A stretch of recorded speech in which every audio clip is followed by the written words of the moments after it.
কোর্টের হোক, জাসতের হোক, প্রত্যেকটা নাগরিক এটা চিন্তা করবে, বাংলাদেশ ট্রাইব্যুনালের নিয়ম অনুপাতে আমাকে চৌরাস্তার মোড়ে শুলে চড়িয়ে যখন হত্যা করা হবে, এদেশের প্রত্যেকটা জনগণ, এদেশের প্রত্যেকটা নেতাকর্মী অন্ততপক্ষে এই নিয়মের মাধ্যমেই মানুষের হত্যা করার জন্য সুনিশ্চিত থাকবে এবং হত্যা করার ব্যাপারে আশঙ্কাজনক থাকবে।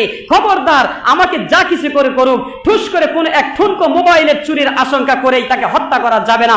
এইভাবে বিচার ব্যবস্থা করলে এদেশের শুধুমাত্র জনগণ কেন, উভয় পক্ষের নেতারা পর্যন্ত ভয় থরথর করে কাঁপতে বাধ্য হবে।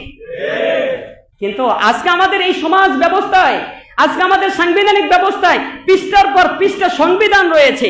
কত পৃষ্ঠা সংবিধান হিসাব ছাড়া, কয়েকশো সংবিধানের এরকম প্রণেতা রয়েছে। কিন্তু আল্লাহ রাসূল সাল্লাল্লাহু আলাইহি ওয়াসাল্লাম জীবনের নিরাপত্তা, মৌলিক কিছু সেই মদিনার সনদের কথা আপনাদেরকে বলেছিলাম, মাত্র কয়েকটির কথা। ওই মাত্র কয়েক পৃষ্ঠা, 2-3 পৃষ্ঠা হবে। এই 2-3 পৃষ্ঠার সনদ, এই 2-3